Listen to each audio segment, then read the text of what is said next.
Thank you for joining us here at Henry & Son for another virtual tasting, free education, virtually, with me, Jill Mott.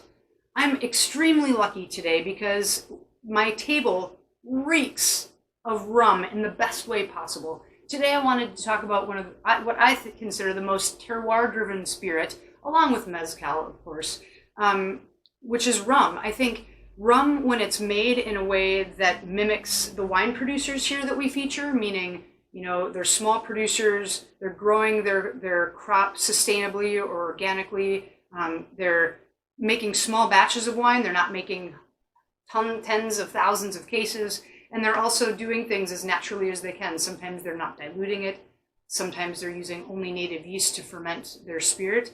We can taste these rums and actually know where they're from by smelling and tasting. Like, this is very obviously from Haiti, right? This is very uniquely and obviously from Martinique in the French West Indies. So I'll talk about all of these producers, but I wanted to give just a brief snippet of what rum is. Rum is a spirit that's based off of either cane juice, so all coming from, of course, sugarcane, cane juice, molasses, or sugarcane syrup, which is basically just a way to preserve cane sugar juice to use later. And now, not to be, some people hear sugar, sugar, sugar, and they're like, oh, I don't like sweet spirits. These are 90% of rum is dry, and everything that we have here, I just checked the shelves quickly, at Henry & Son, are dry rums. So don't let that fool you. A lot of the sugar cane, what they can bring is amazing transparency of climate, of soil, and the type of sugarcane. So I know that a lot of our guests come in and they know that they like Merlot over Pinot Noir or Sauvignon Blanc over Chardonnay. And this is no different. Here we're going to taste the crystalline type of sugarcane. And it's just a joy to be able to taste rum almost like we're tasting wine. Now you take that sugarcane and you basically have to ferment it to make a low alcohol beer, between 5 and 10%. And then you distill that. You put it through a big still, or sometimes in the case of all three of these producers, actually, quite a small still.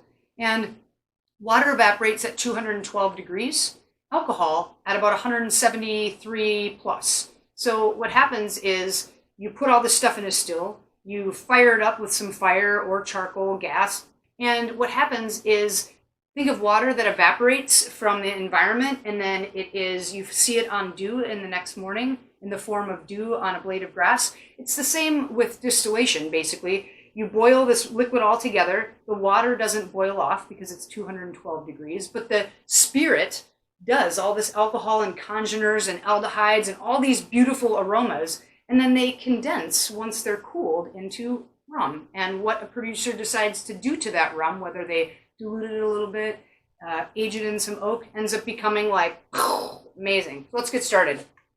Well, I've already gotten started. Let's jump right in.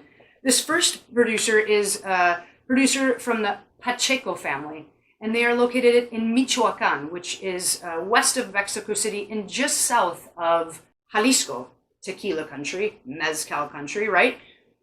This area used to be riddled with sugarcane. Why? Because this is called charanda. Charanda is the purepecha word, which is an ancient word for red-colored soils. And these are just laden with a ton of iron, very ferrous, right? And you can almost taste that on the finish. Now, this area used to have a ton, like 80 plus distillers, right? Now there are only 6 or 7.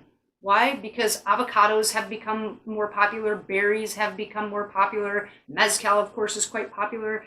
And in the early 1900s, the Pacheco family decided, you know, we actually want to do charanda instead. Charanda is the word that describes this is Mexican rum made from this area, from these red-colored soils.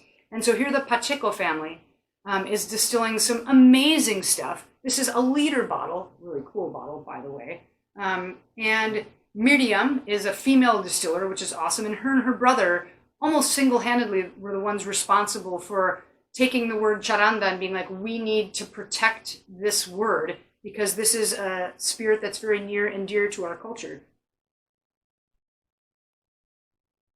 Oh, man. It smells so good. It smells so pure. There's a little bit of funk factor, but not too much. It's not like an agricole where it's just crazy funky. There's a little bit of that, but it smells very pure.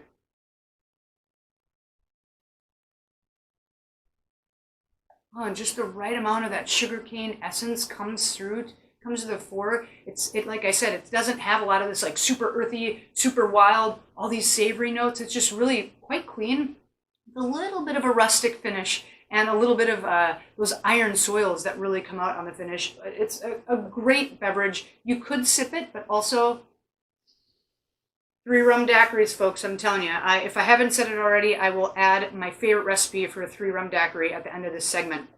Moving right along, we're going to talk about Clairin Sajou. So this is from a producer, Michel Sajou, who he grows many different types of sugarcane, and he bottles them separately according to the type of sugarcane. So here, this is the crystalline varietal, and we're located very far north of Port-au-Prince in Haiti. Clairin is the Haitian word for their style of rum, but here, there's basically, it's all native yeast to ferment it. There's virtually no electricity to make this spirit. It's not diluted at all. So this is strong, funky, cray stuff. You're spending a little bit more money for it, but this is most rum drinkers and spirits connoisseurs would tell you this is the Burgundy of rums, Clairin, when it's done right, of course. Holy cow. I'm smelling like concrete. I'm smelling mangoes. I'm smelling some sort of like fenugreek or something, like something very Eastern European, Western Asian spices. And it smells quite strong, right? I can't keep my nose in it too long because this is, I think it's undiluted at 56.5% alcohol. So quite strong. Great to add also to various tiki drinks. You could definitely sip this on its own, but it loves to add a little funk and a little depth to a beautiful jungle bird or a great tiki drink.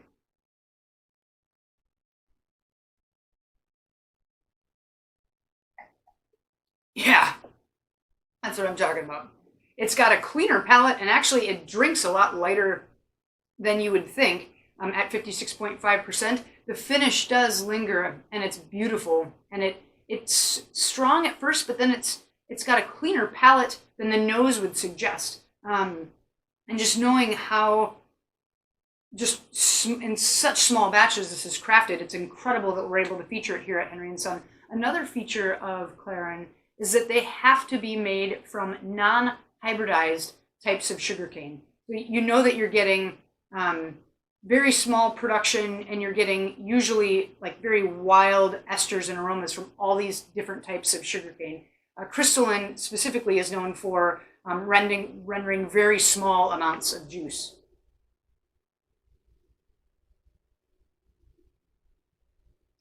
Wow, beautiful stuff. Not diluted, old school style.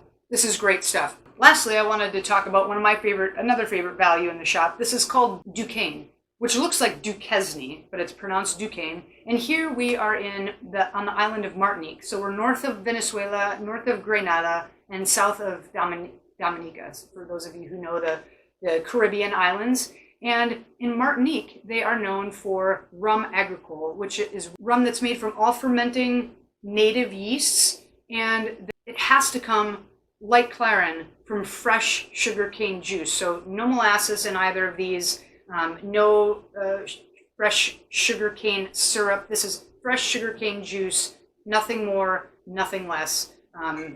Beautiful stuff. This is aged for 18 months. It's called élevé sous bois, which means it's reared in oak. And it's spent 18 months in old whiskey and bourbon barrels. So you get the funk of rum agricoles, which are always a little bit more estery, a little bit more earthy. And then that's just melded with this these beautiful aromas of course, vanilla and a little bit of those bourbon spice notes and clove notes. And it really adds, like I've mentioned the 3 rum daiquiri like 100 times because it's one of my favorite drinks to make with a lot of fun, different new rums that I like to experiment with. This always adds a level of complexity, but also smoothness to the 3 rum daiquiri that, like, it's almost unparalleled when you're trying to find out which rums you should use. The Duquesne is one of my favorites to always have on hand. Embrace hot weather, folks. I know it's hot out there, but embrace summer, embrace the heat by drinking terroir-driven spirits in modest quantities, of course. From my glass and our glass to yours, here at Henry & Son. Enjoy the rum, folks.